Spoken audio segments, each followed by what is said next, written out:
How do you SEO for voice search? Is it possible to compete in ultra-competitive industries as an SEO without buying links? Are your app banners negatively impacting your SEO? How will the launch of Blab impact video marketing? And what should web developers be doing to take advantage of the new iPad Pro screen size? Welcome to This Week in Organic, episode number 16. This week's in Organic.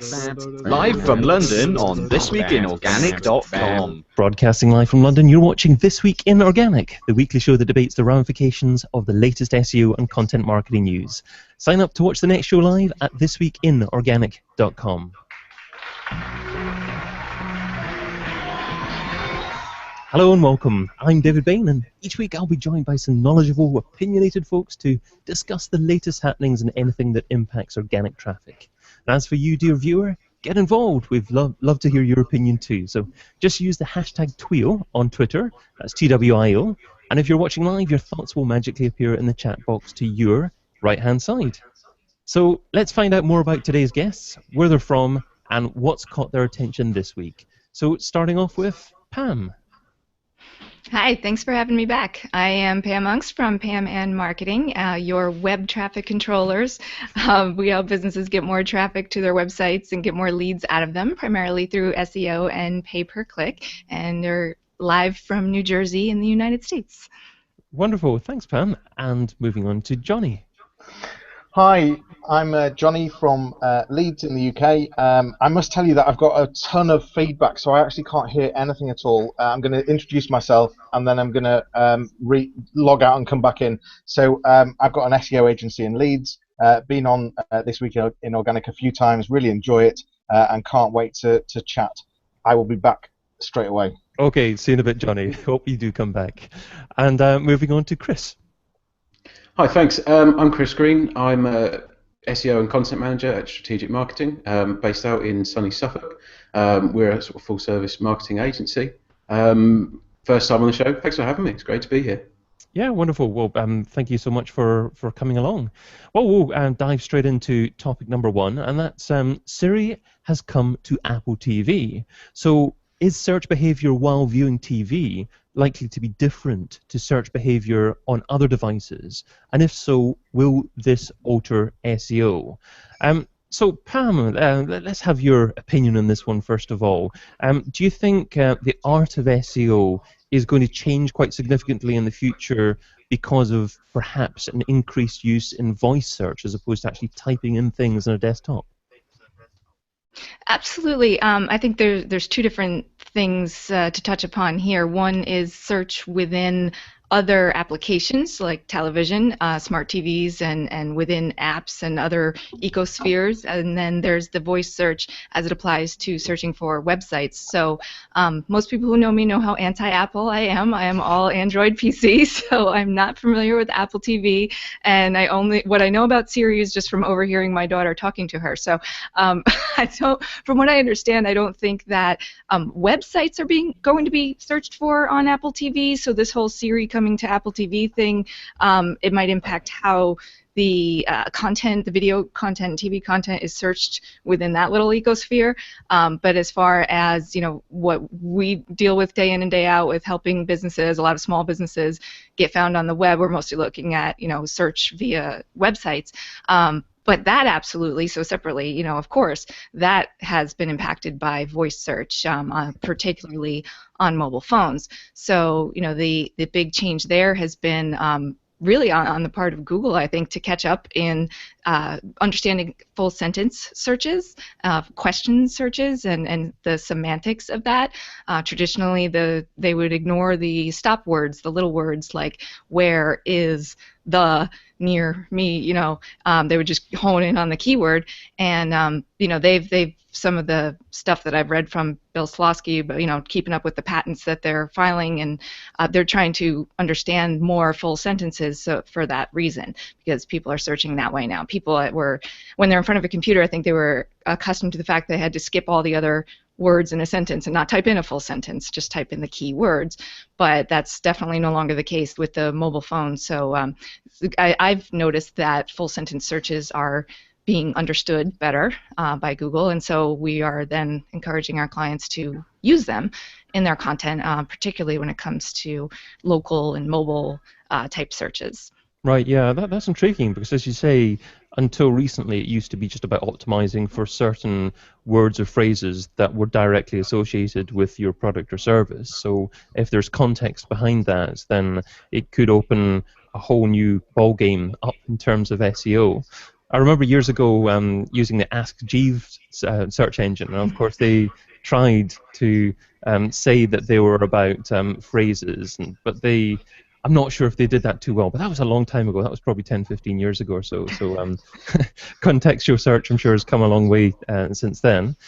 So, Chris, do you see SEO being changed over the next few years with the use of voice search? I think the changes in voice search it fundamentally changes the way we think about search. I think keyword search is quite disruptive, or started off very much being that way because we were searching in a very sort of different way to how we kind of think and actually look for things. Whereas voice search is kind of more fluid, more natural, in a general sense. In the kind of the TV context, I think it's interesting because the very act of searching when you're kind of watching TV and you're viewing some medium like that can be just as disruptive, and I think it changes the dynamic you have with the search and with what it is you're looking for. How dissimilar that would be to if you're on a tablet or a phone searching, that is your second screen rather than as opposed to you've got the one screen and you're kind of interacting with that. But I think the optimization and how you kind of gear it up, I think, is being more aware of the actual context of the searcher, and I think that tallies up probably much more maybe to the entertainment and what the searchers are kind of engaged with at that moment, because I think the context is still going to be the key to optimizing for that. But whether we find ourselves creating pages optimized entirely for voice search for this purpose, I think we'll probably be spending too much time doing the wrong kind of thing.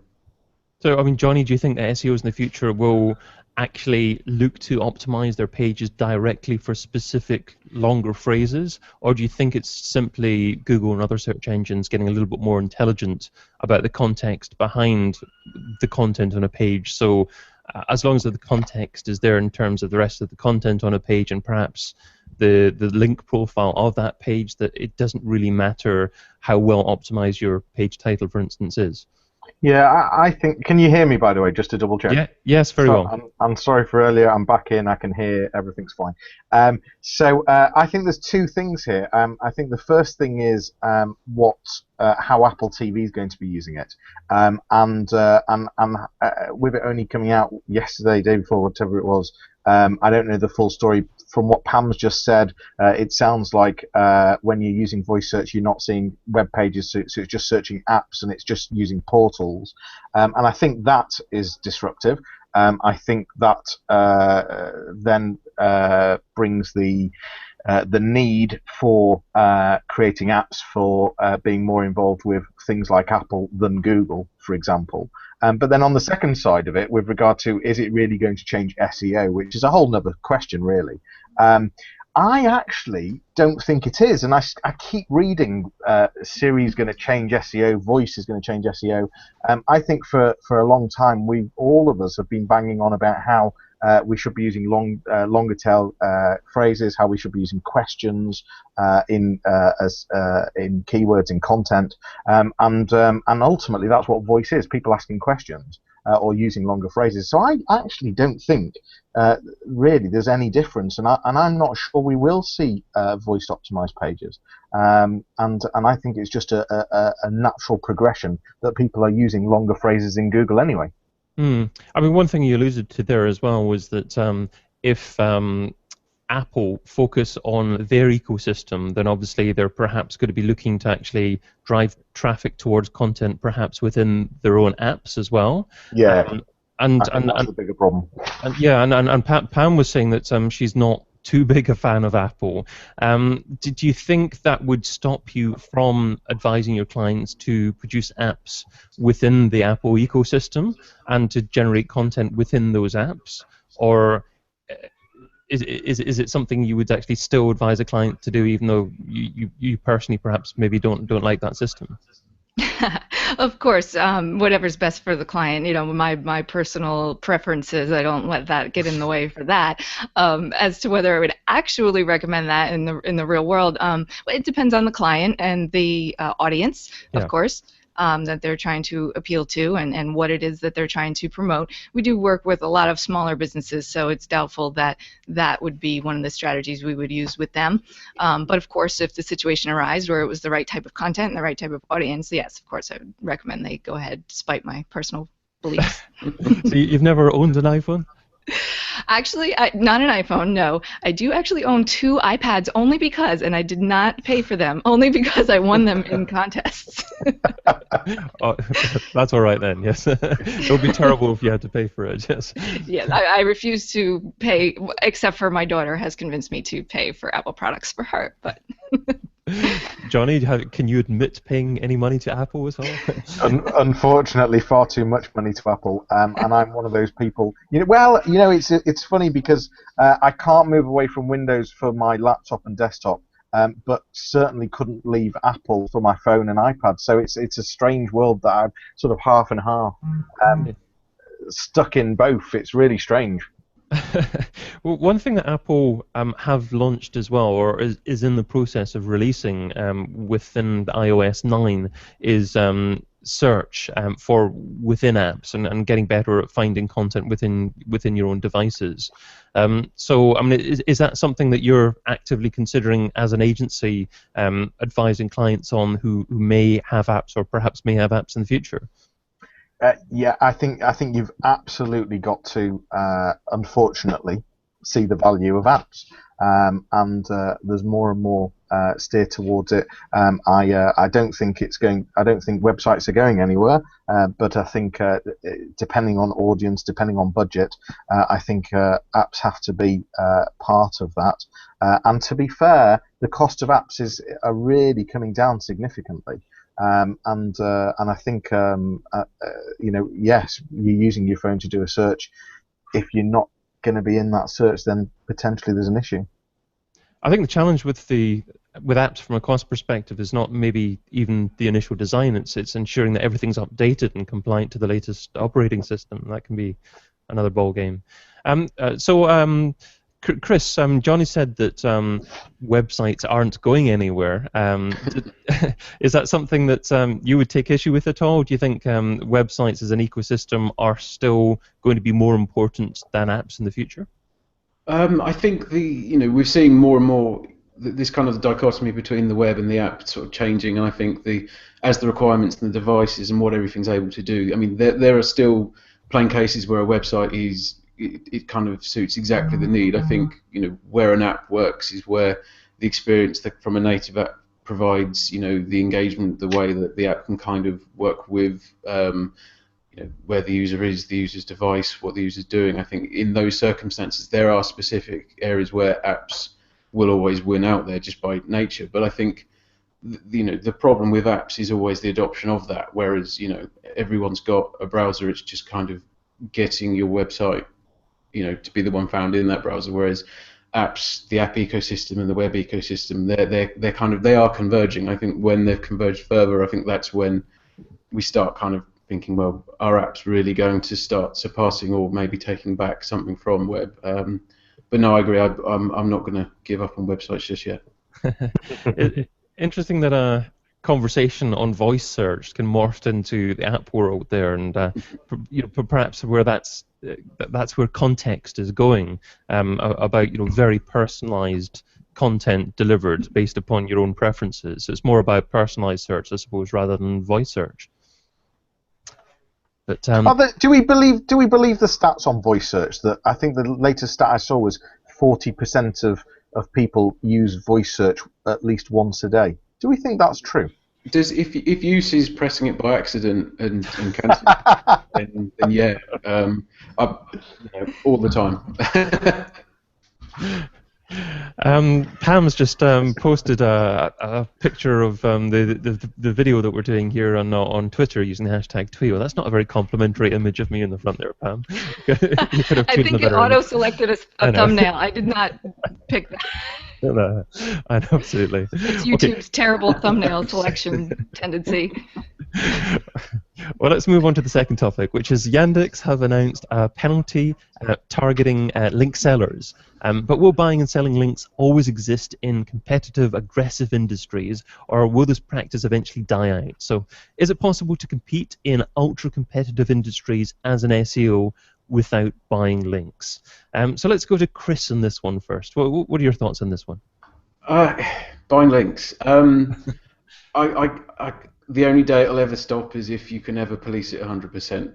And I don't know how that could ever happen. I think there's a naivety that bought links won't work, whether they're appropriate and whether they should be used is kind of another side of it. I mean, ultra competitive industries, I think if the people leading are the ones that are, either got so far ahead or are the ones buying the links, then competing with them without doing so is more difficult. But I think the one thing I'm always, you're buying for links at one way or another when you're kind of building content, whether you're sort of earning it, whether you're making relationships. It's just that transaction changes and is different.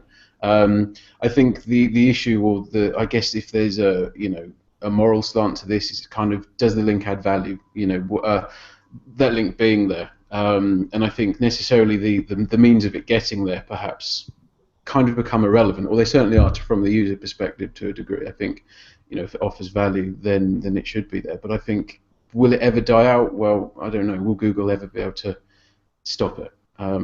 Which is probably a bigger question.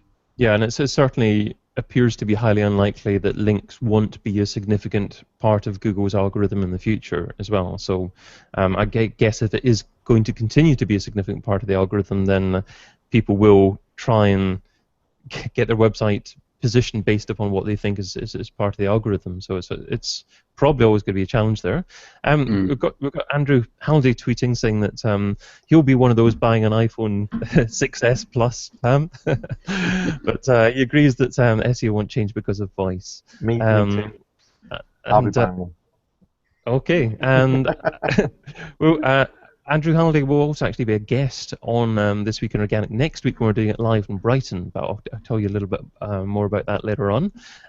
Stephen Kenwright, who's also going to be a featured guest, says that it will when behavior changes, but that's way off. Siri isn't close. So he and Andrew are having a conversation about that while we're discussing things ourselves. But moving on to the current topic again, and back to Johnny. So, Johnny, there are obviously very aggressive competitive industries online, like maybe insurance, like maybe gambling, and perhaps there are other sectors like that have historically perhaps been a little bit more shady because a lot of players have been very aggressive in terms of the quantity of links out there.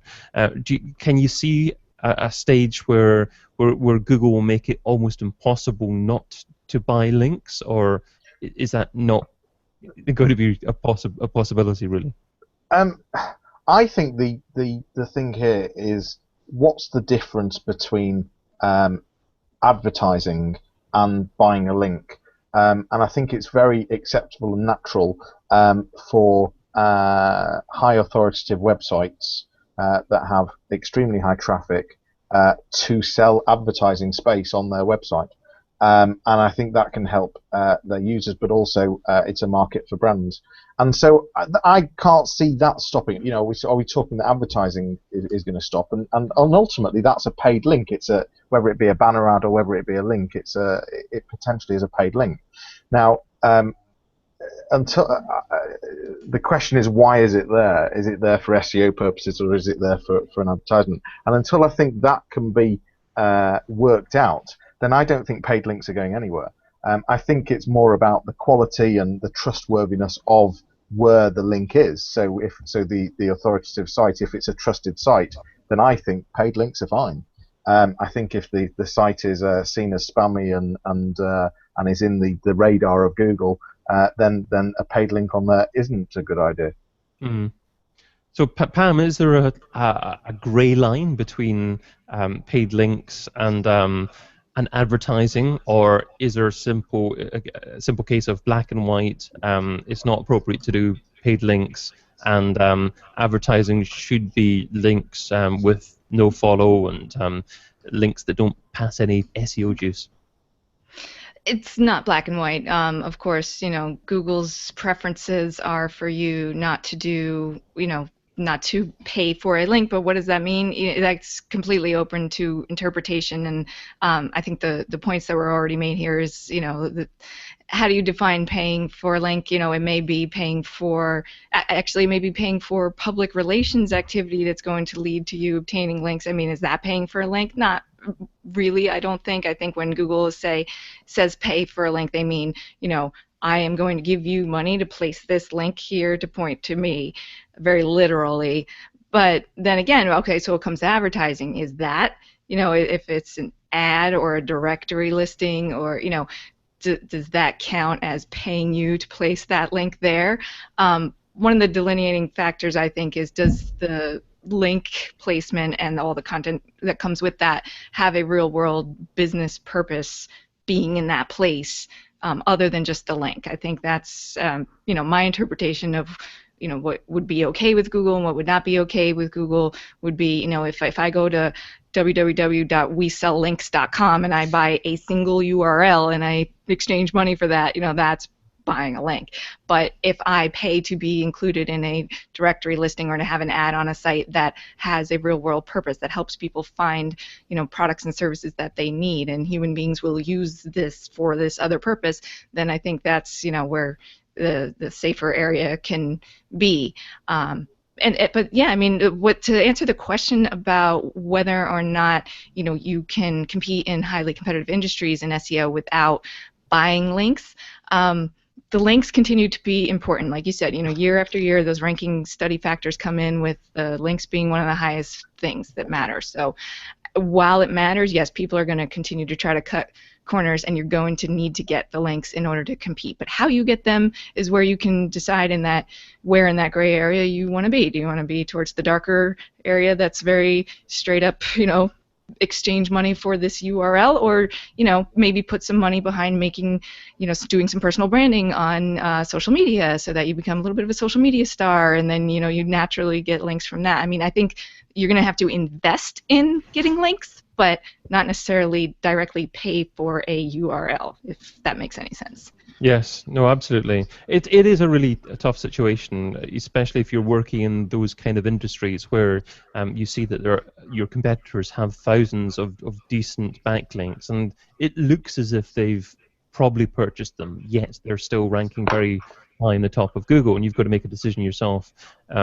If you want to compete with them regarding organic traffic, then how are you going to do that? Are you going to perhaps pay for some links that are less likely to be flagged by Google as bot links? Obviously, it's not a good idea to buy links from one provider or a website that will give you links that look paid, but if it looks again like a decent reference within a blog piece, it's very hard to distinguish as a paid link then, and if there's not too many of them and focused on high page rank type websites, then it's in the lighter shade of grey, isn't it? But it's still that shade of grey.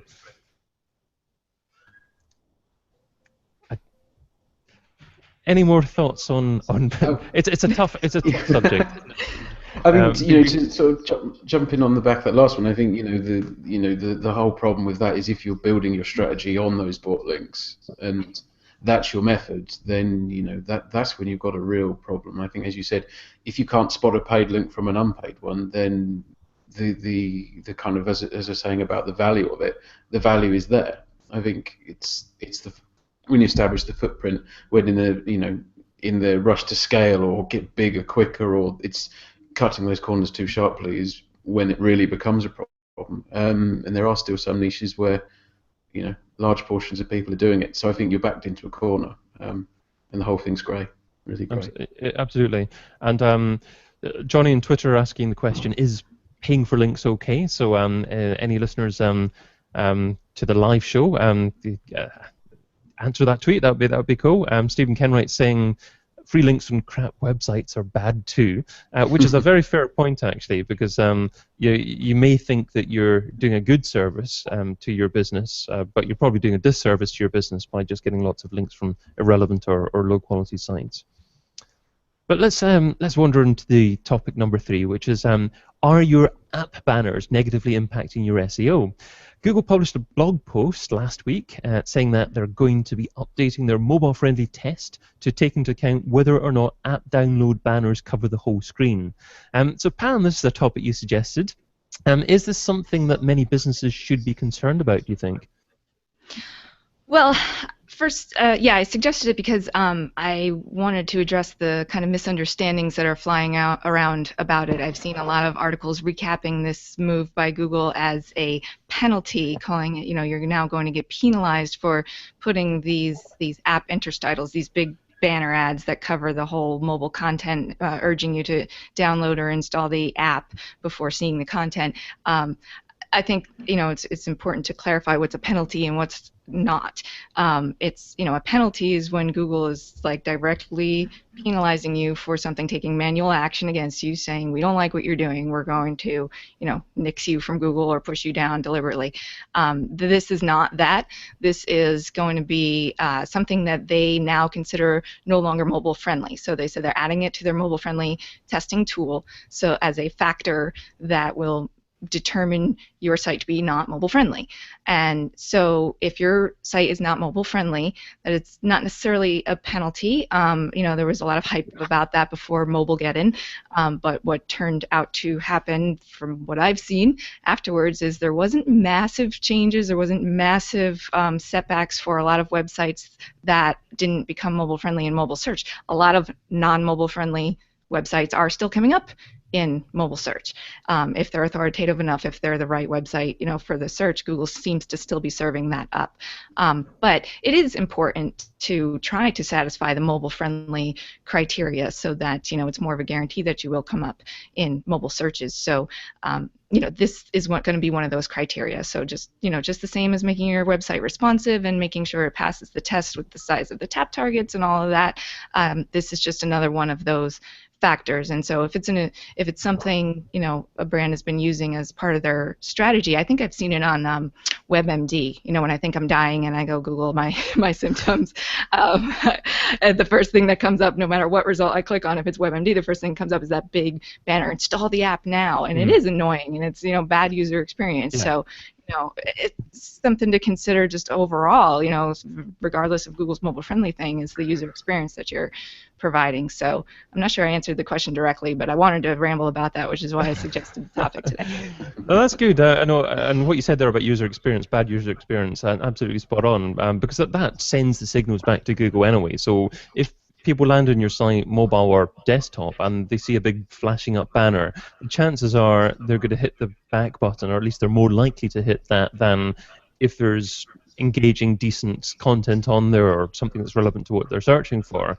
And of course, if I want to install an app by someone, I'll find out about the app and I'll install it. But if I'm constantly given this flash up banner about an app, it's probably making me less likely to want to install it as well. So that doesn't give me a good user experience. So, Johnny, I presume that you'd embrace this as being a good user experience suggestion by Google?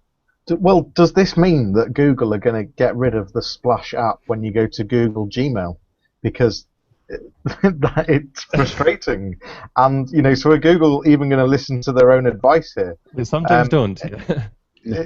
LinkedIn is exactly the same. LinkedIn's app is just appalling.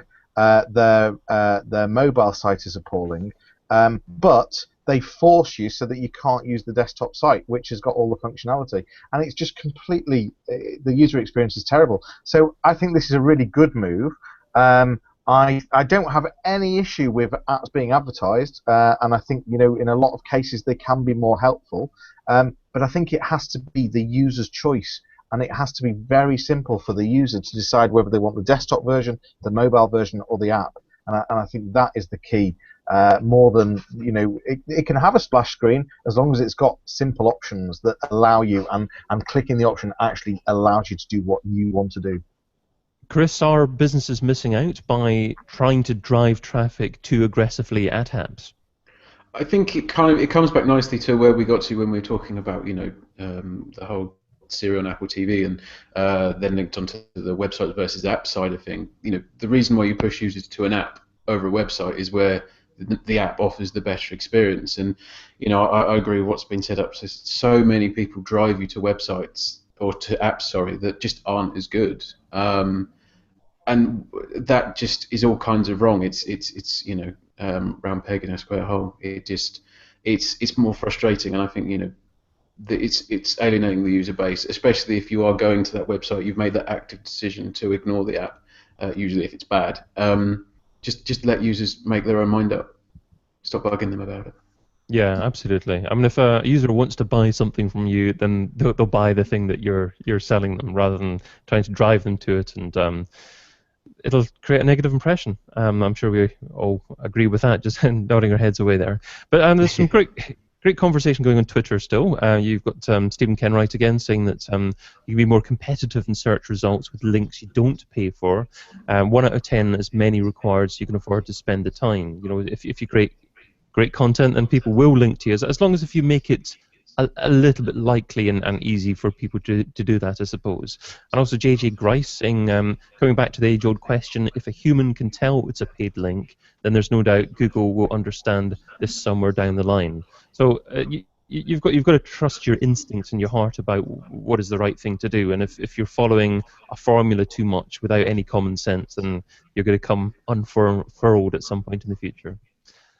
So coming up, we're going to be talking about how the launch of Blab might impact video marketing and whether developers need to rethink web design for the iPad Pro. But first of all, a quick reminder, next week we're actually going to be live at Brighton SEO. So that's Friday the 18th of September at 2:30 p.m. there. So if you're going to be there, if you're going to be around the Brighton area, then come along and watch the show live. It'd be great to meet you and have a bit of interaction from you there as well. But let's move on to the next topic, which is, have you blabbed?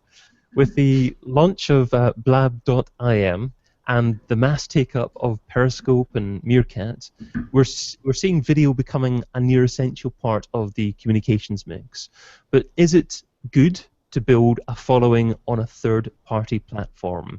We've seen a lot of websites or businesses perhaps make a little bit of a mistake by putting a lot of effort into driving traffic and building up a community in places like Facebook pages or other third-party sites. So could sites like Blab be this kind of issue as well, where you're building up a following and a community and you're not driving enough authority and traffic back to your site? Johnny, first this time, do you think Blab is all good? Totally, and I would absolutely wouldn't see a concern about not driving traffic to a website. I think it's absolutely the way forward. I think that you have been doing video for a long time now, and you are one of the people that see video as an absolute must for the future. And I absolutely think that that Blab, Periscope, Meerkat, I think there's a lot to be said for them. I think that it's very different watching a video on YouTube compared to, unless you're watching this that's live, compared to something that isn't that is live. Knowing that someone is speaking right now, here and now, live, has a very different emotion with regard to wanting to watch it compared to something that's been pre-recorded and is on YouTube, for example. So I think I could actually talk a lot about Blab and Meerkat and Periscope, and I think it's a very exciting time. I think potentially that we should be blabbing instead of using a Google Hangout. Yeah. One of the biggest reasons is that gives the audience the ability to really get involved, compared to here they're using Twitter, which is fine, but I think it could be more interactive. I agree. I mean, I've looked into it a bit, and it is something that I intend to actually test over the next week. And as long as if it's, I find it to be reliable enough and a platform that is right for everything that we're trying to do, then I think it's possibly going to be the way that we move forward. I didn't want to make too reactive a decision. I was on holiday for a couple of weeks actually, and came back and doing the show after that. And also, I think it's good to think about things and how it impacts your long-term vision as well, because it's very easy to ride on a bright shiny thing as well and think, wow, this is the right thing to do, let's all our energy and focus towards this. But yeah, no, just quickly to say, I think you've got a very good format here, and I think long-term strategy is really important, and I think YouTube, it's the #1 platform, Google's the #1, so I just think it should be part of the mix for stuff like this. So I'm not saying we should jump and whatever else, but I think just lastly, just to say, I think the opportunity of speaking to a whole different audience that you just never will have come across you, and you will have never come across. I think that's the biggest thing. Yeah, no, it appears to be a great opportunity. I don't think Periscope was quite right for this type of broadcast, to be doing the whole broadcast just on that, because obviously it's mobile based, so people are probably less likely, certainly live, to watch longer shows just on a mobile device, perhaps in a podcast on a train or something like that. This particular show is put together using a few different bits of software. You've got YouTube, we're using kind of Google Hangouts though to drive it, but also webinar software and using Twitter chat here as well.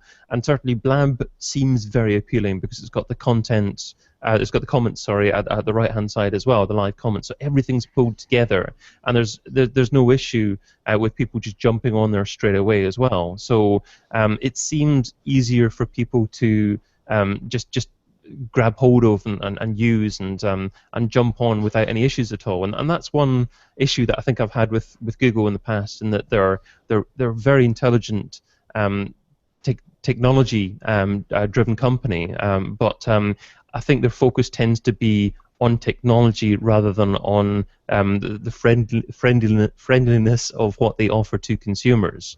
And perhaps they've missed a little bit of an opportunity with Google Hangouts and another tool like Blab coming along. So, Chris, have you embraced live broadcasting at all? Not the live stuff, not myself. I mean, I think I've watched a lot of other people take it up, and had colleagues, and even last year one of them was periscoping Brighton, or certain sessions, and I think I can clearly see the appeal to it. In some respects, it's almost like a guerrilla marketer type. You could be much more reactive, you can be quicker to it. The barrier to entry is so much lower. And I think there is always a place for that, because it makes a place for itself, because there has really not been anything that's occupied that space, and it kind of democratizes the media production side, which is great. I struggle to see how it will replace this kind of setup. Where it is much more kind of thought through, it's much more regular, much more established. It won't. I can't see how this would ever sort of fade away from it. And the other thing is, with the media that is probably slightly more impetuous or more ad hoc, I guess, it doesn't tend to last as long. I don't really want to be the one that goes on record saying Blab will never last, because I don't know. I'm not going to, people have said that about, I don't know, the iPhone, Twitter, and Twitter, and other networks. So I'm not going to be the one that says that. But there's a lot coming out. I think there's a bit of a land grab on this, the idea of video becoming more accessible and more interactive, and some will land, some won't, and we'll see. I think the infrastructure probably needs to solidify a bit more. I mean, just in the last 6 months or so, things have changed so much. Yeah, because even 6 months ago, the vast majority of digital marketers probably wouldn't have even heard of Periscope and Meerkat, and Blab didn't exist then, I don't think, or certainly not to the general public. So it's a vastly changing arena, and I'm sure it will change a lot more, as you alluded to, over the next 6 months or so. So Pam, are you a Periscoper?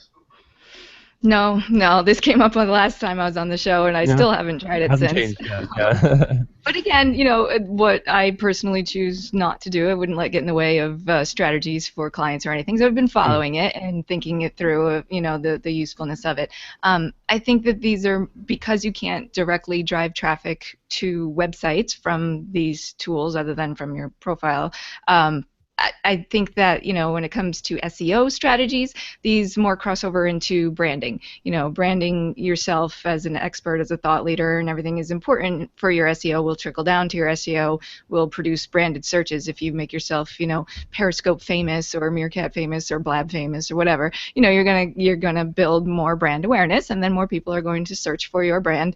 And, so it ties into SEO that way. But again, it's all about the audience. So whether or not I'd recommend it as part of a particular client's SEO strategy, there's a certain type of audience that chooses to consume content that way, and there's certain audiences that don't. If the clientele of the customer is older, older demographic, it's not likely we're going to put a lot of effort into, producing content on these platforms for branding purposes and hoping that trickles down into SEO, because that's, not the right audience. It's just, like with Snapchat and Instagram, there's certain type of audience there to, that will consume certain types of content, and it's a fit sometimes and it's not a fit other times. So I just look at these as more powerful tools in those branding toolboxes, but definitely more of a branding tool as opposed to SEO tool directly. Okay, and so as you said, it all depends on what's relevant for the audience as well, and that way you select your platform that you want to focus on. And of course, there's so many different platforms out there. An easy mistake to make is to try and syndicate everything you do everywhere.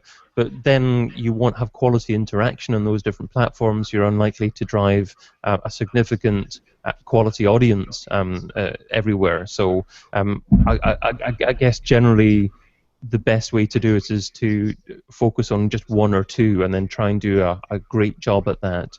Would everyone generally agree with that, or is it sometimes better to syndicate as many places as possible?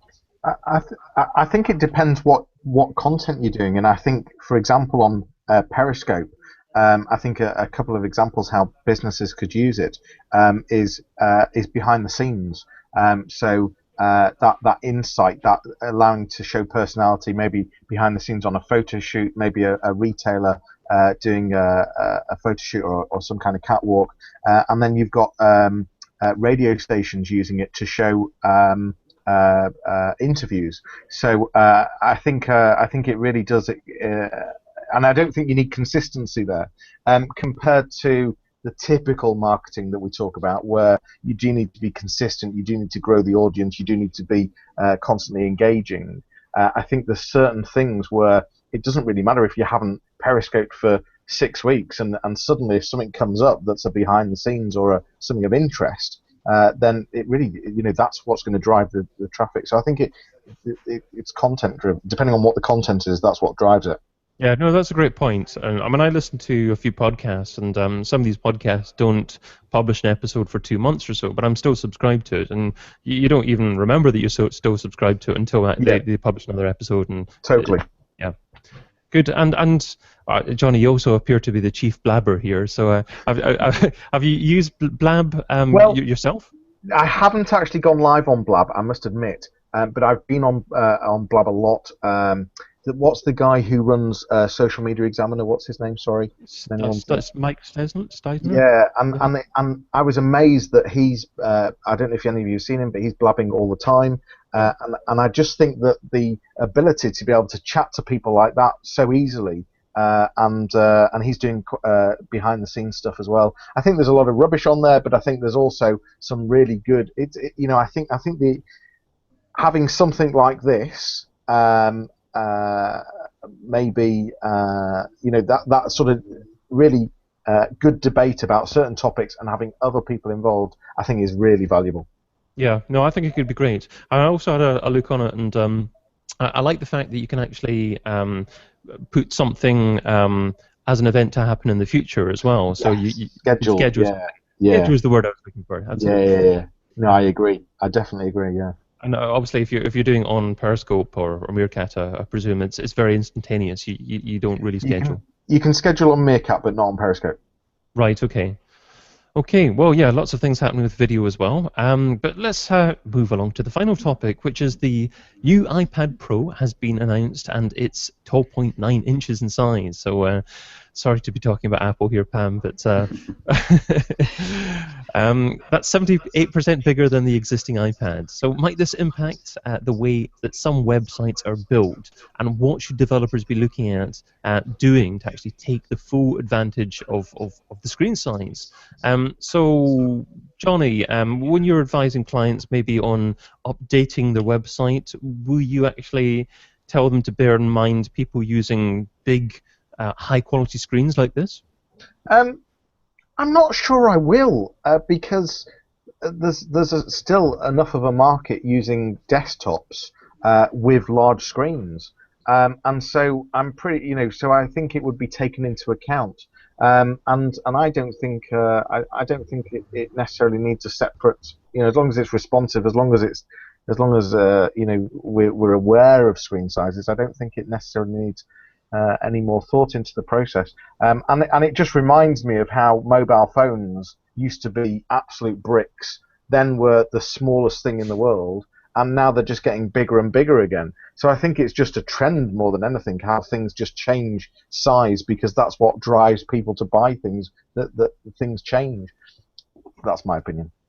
The thing that I think about is that with these Retina screens, they often make things double the size, obviously, or 4 times the amount of pixels for the same space, and that can impact the quality of images that are displayed as well. So I'm not sure about the answer to this. Perhaps there's an option moving forward with responsive design to actually have different versions of images depending on whether or not it's a Retina device. Johnny, do you know if that's something that's considered? Yeah, no, I'm sure you can do that, and I think that's a fair point. And this is only, my opinion, and I'm happy to hear a very different viewpoint on how you could optimize to a new size iPad. And I think the example you've just given, I'm confident you could include in a responsive website. Mm.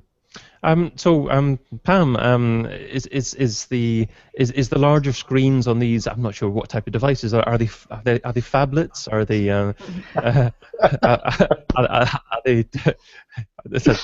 tablet tops? I can't think of a name off the cuff here, but obviously it's cemented between the tablet and laptop type genre. So, are we seeing a completely new device here being born, or obviously you've got the Microsoft Surface as well? Is this something that people are going to be consuming the internet on moving forward, do you think?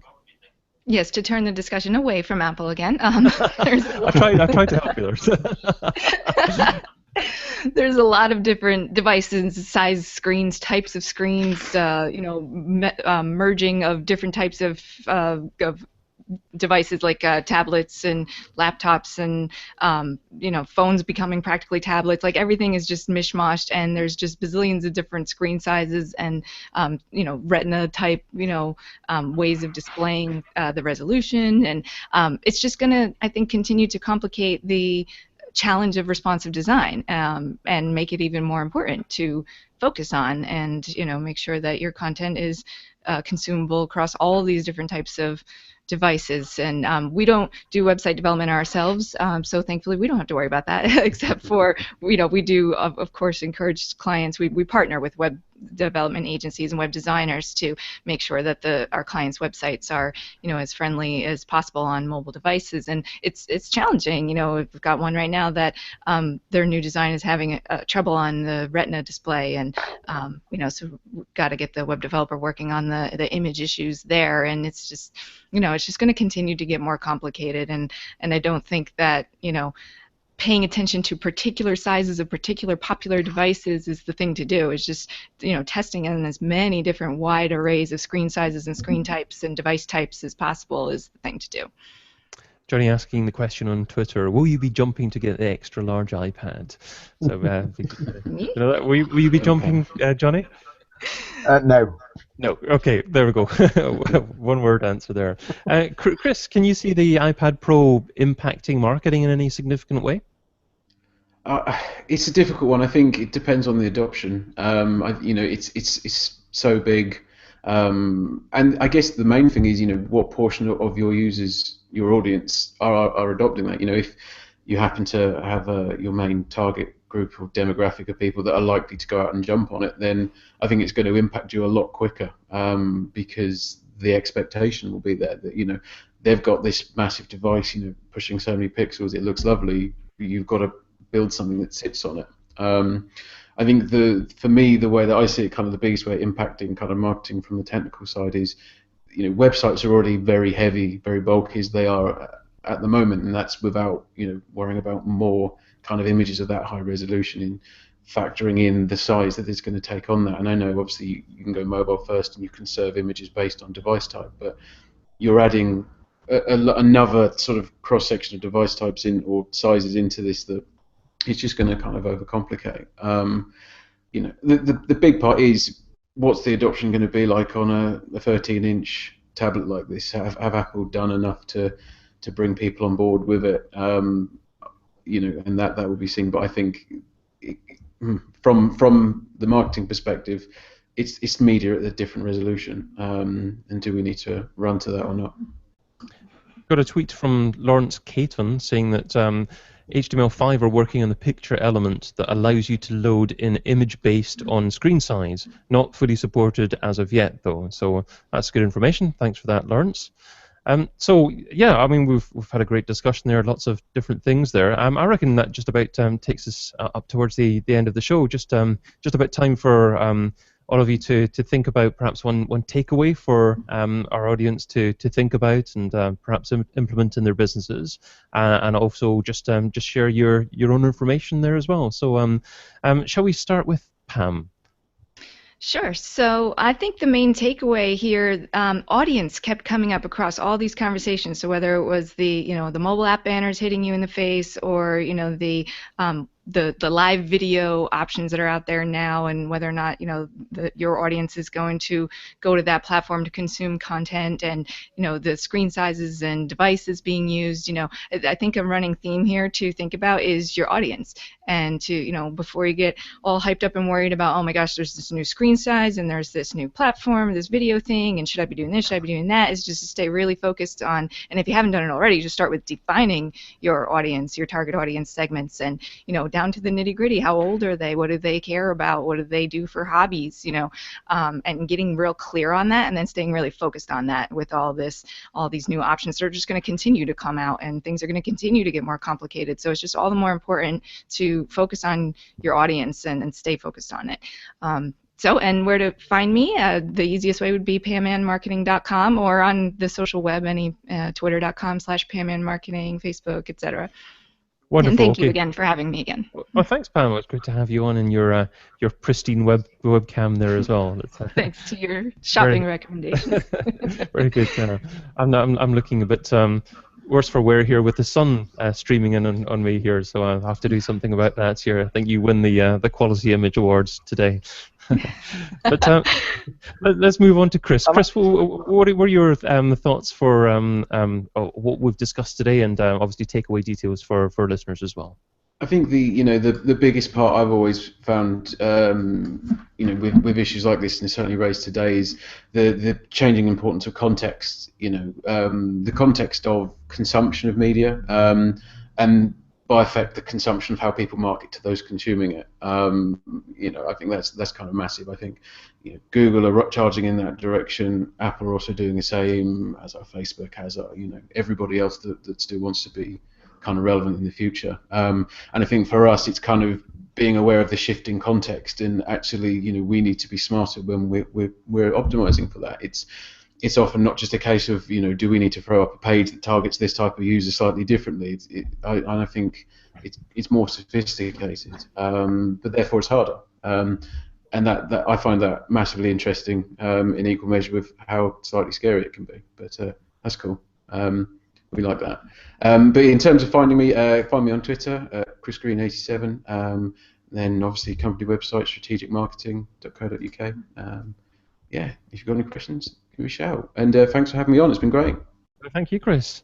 And moving on to the man with the sunlight streaming in from the From the south, yeah, with on his right hand side. The biggest takeaway I would say today from me would be integrating video into your business. I think we've all been saying video for a long time. I think ultimately audiences engage far better with video than they do with images, which is far more than written content. And which is odd to say from an SEO point of view, because it's all about keywords and content and whatever else. But I think video is really important. I think whether that's live, whether it's on YouTube, Google, it doesn't really matter. I think it's just more the fact that video needs to be part of the armory. And my advice would be to like any new platform, just to go and watch and listen for 2 or 3 weeks and see what people are doing on these platforms, and then decide for yourself if it's something that you think that's a platform for you or not. Where to find me? My business is Johnny Ross Consultancy. My Twitter is JR Consultancy, @JR Consultancy, and the website is simply johnnyross.com, no H, johnnyross.com. Would love to chat to anyone on Twitter. Thank you so much for having me again, and really enjoy debating all of this stuff, and thank you. Oh, thank you, Johnny. It was great to have you on there. What you're saying there about get into video, it reminds me of a few years ago, people were always saying next year is going to be the year of mobile, and it was the year after. It's the year after, and people were saying that about video as well. But this is the year of video, I'm sure. Lovely. Okay. Well, and I'm David Bain, Head of Growth here at AnalyticsSEO.com, and you can also catch me interviewing online marketing gurus over at DigitalMarketingRadio.com. Now, if you're watching the show as a recording, remember to watch the next show in real time, so head over to thisweekinorganic.com and sign up to watch the next show in real time. It may be blab by then, but we'll see. But for those of you watching live, we're also a podcast on iTunes, so go directly to the show there at thisweekinorganic.com/iTunes. Catch up with all the previous episodes there. And remember to continue sharing your thoughts using the hashtag TWIO on Twitter. So it's just the 4 letters, TWIO. So until next time, have a fantabulous weekend, and thank you all for joining us. Adios. Cheers, everyone, again. Thanks for being a part of it. Thank you. Thanks a lot. Thank you.